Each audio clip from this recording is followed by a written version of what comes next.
Welcome to r/MaliciousCompliance, where we share stories of people conforming to the letter, but not the spirit of a request.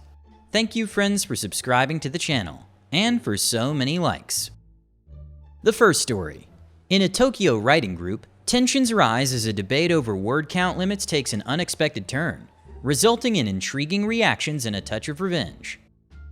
The second story. When a dedicated employee tries to leave her small construction company, her supervisor's covert narcissism leads to an epic workplace showdown.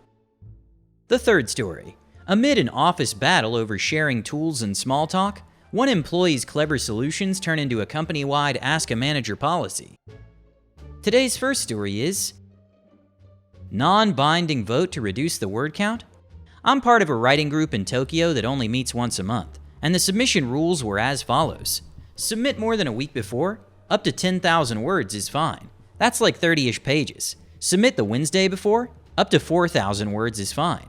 10,000 words gives us a lot of wiggle room when submitting a novella or novelette, and lets us plow through novels quicker at better stopping points. Most people submit around 6,000 to 8,000 words. My last submission under the old rules was 4,000 words, but it was the second half and a conclusion of a novelette of 12,000 words, so the first half was 8,000 words because that was the best place to put it. During that meeting, there were several poorly edited pieces, but only 2 were close to the 10,000 mark.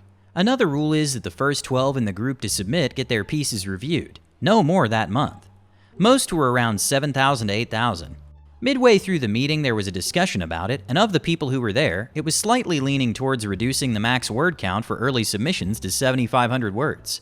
I was on the side that said they shouldn't reduce it because of how long there is between each meeting, and being able to find a good place to stop to set up the next submission. Many agreed, but some disagreed. The majority wanted to have more of a discussion about it, on top of others in the group wanting to include those who had missed the meeting in the discussion. But we held a non-binding vote to see how everyone was leaning at the time, and it was a bit in favor of the new counts, but a few of them who voted for the change only did so because they said on paper, it looks better, but they wanted some more time to think about and discuss it. By the time the next meeting rolls around, it turns out that they just decided to make the non-binding vote binding, and when I complained, they basically said that my thoughts about splitting it 50-50 rather than 60-40 were not really that strong, and that shorter submissions will create better feedback. For most novels or longer stories going through writing groups, you don't need detailed feedback, but instead feelings and thoughts overall as if they were readers. So for this upcoming group in a few weeks, I just decided to take them up on their cut it off at the limit and added the first page of the new chapter of my current novel.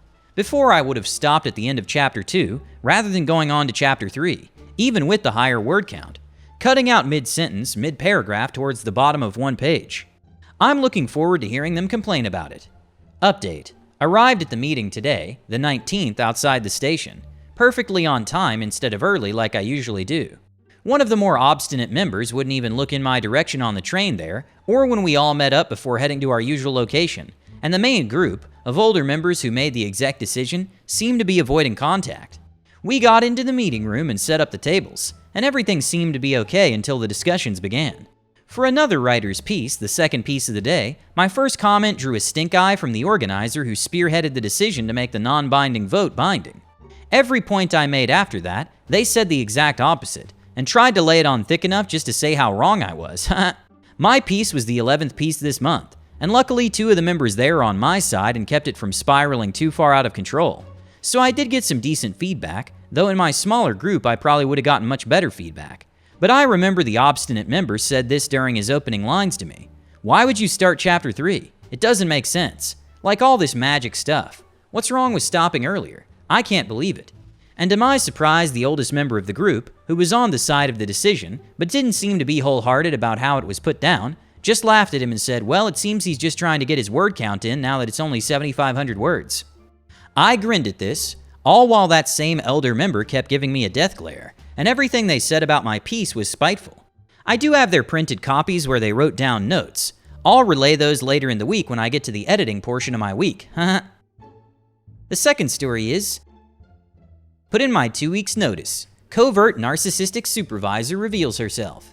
I, 30 female, have been working at a super small construction company for the past 2 years. I've put my best foot forward every day and never had any issues with anyone in the company. As of 3 months ago, they moved me from an infield coordinator to an accounting position. It was an emergency move as one of the employees stole $80K from the company, and they needed an immediate replacement.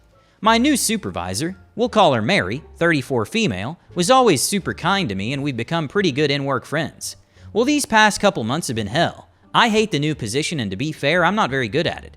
So I found a new position and I've been keeping it a secret for a while. I let the owner know first and he was very kind and receptive to it. The issue started when Mary got word of it.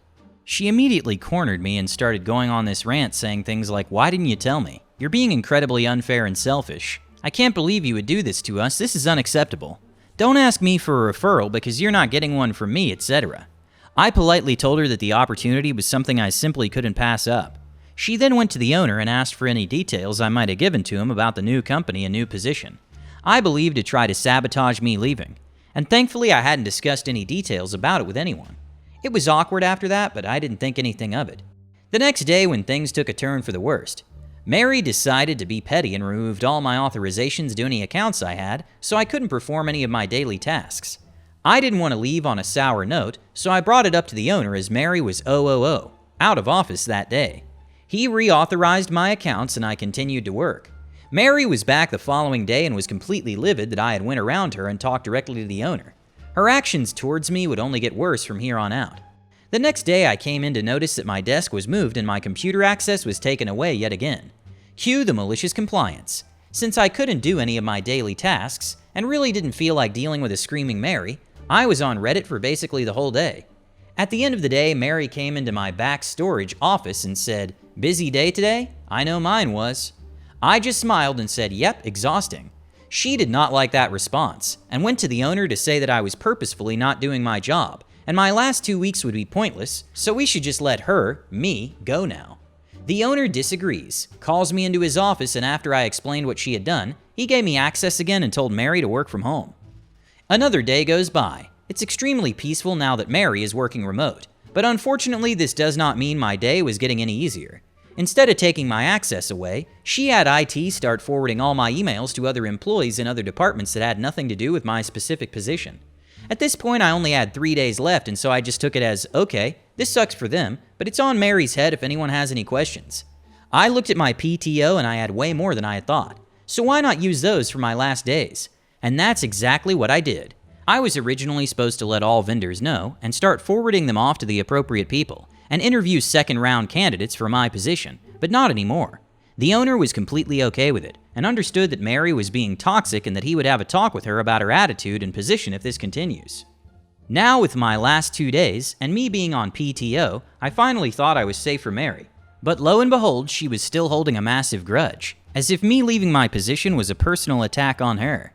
She called me at 4:30 in the morning and left me a voicemail saying our company was having an accounting emergency and I need to come in immediately. I called her back about 4 hours later, which she was fuming about, and went on a massive rant about how I'm extremely entitled.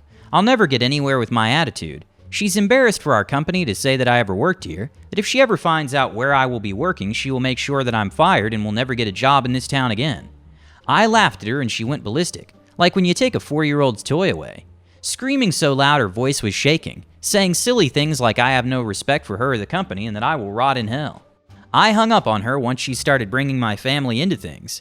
I called the owner and explained to him what happened, which he wasn't shocked about and had told me that when she came in that morning, she was going on a rampage like the Tasmanian devil. After finding out why she was freaking out, he promptly fired her. I was shocked, since this was such a small company and he definitely needed her. I had heard from another coworker that she ended up destroying a bunch of company property on her way out, and now she's facing a lawsuit due to the damages. So thankful she revealed her true self to everyone, and that I'm far, far away from that company and her. The third story is, malicious compliance can only get you so far. I worked at a job where we had workbenches and desks that were set up to best suit a specific kind of work duty. In a nutshell, we tested these electronic assemblies and put them together, doing some troubleshooting when necessary. Though you could be moved from desk to do different things, some people were understandably a bit territorial about their desk and it being the way they left it. There were some tools we had to share and take turns using because they didn't get enough for everyone to have one. For example, more expensive computer adapters that were used to program the electronic devices we were testing, some of which just seemed to live at whatever desk it was used last. There was no marked or agreed upon resting place for said tools. The managers didn't like people visiting with one another while working, That is making small talk or similar. However, they began enforcing that to more and more ridiculous levels. For example, I would return a tool to my coworker's desk without saying a word to him, and turn around and go back to my own desk immediately, and a manager would still chew me out. I would point out that he wasn't even in earshot of us, and if he had been, he'd have known that we didn't even say anything whatsoever. I wasn't told I could return tools. The root of the problem the managers had with me was that I was making small talk with other people, which to be fair, sometimes I did, but more often it was work-related. But the managers would see us talking from outside of earshot and just assume, so to speak. It would be kinda hard to come to an agreement on where to leave a tool when finished with it, without being able to talk to the other people working there with you. I came up with several workarounds. There was a computer that everyone used to move things in the system. The computer was in a relatively central location, and there was plenty of space on that desk. I didn't use it for any particular work duty, but I left tools and adapters there when I was done with them. The managers also didn't bother me if I left my desk to get a tool for my own use, as long as I didn't ask anyone, except the managers, for help finding it. So I figured if anyone asked me where a tool was, if I didn't have it right in front of me, I'd say ask the manager. During break, I would tell the guys who were always ranting about their tools going missing that I was leaving them at the one central desk. I also said that if anyone asked me where something was, I didn't know where it was, that I would send them to the manager, because the managers were the ones breathing down our necks every time we were at someone else's desk. This worked well enough for us lowly workers, at the expense of everyone always chasing the managers around for tools. Ask a manager became a bit of a catchphrase. Meanwhile, the central desk became an impromptu tool desk, but things didn't tend to stay there long enough for it to become too cluttered. Then the managers decided they were sick of everyone chasing them around for tools. What did they do? Get enough for everyone to have their own? Implement a place to put them back when done? Of course not. They made a policy that if someone came to you asking for a tool, you couldn't fob them off to management. You had to help them yourself. They named the policy after me as well. They must have somehow figured out it was my idea to send people to them, or maybe I was the one doing it the most. They also banned tools from the central desk, as well as specifically banning tools from the break rooms, the time clocks, and the bathrooms, unless you were fixing something in those places. They didn't announce this one officially. They just started writing people up for leaving tools there. And because you couldn't really talk to people, you couldn't warn your coworkers of the rule change. Next, I tried leaving sticky notes at the desk from where I had taken a tool, explaining where I was going with it so that if someone needed it, they could come to my desk first. Unfortunately, the managers kept removing said sticky notes every time they found one. Though I didn't get in trouble for that when I still stopped doing it. I wish I could say I left of my own accord after finding a new job, but I'd be lying. I was eventually dismissed from this job and had to find a new one relatively quickly because I was unemployed, but I found a much better job and I'm glad.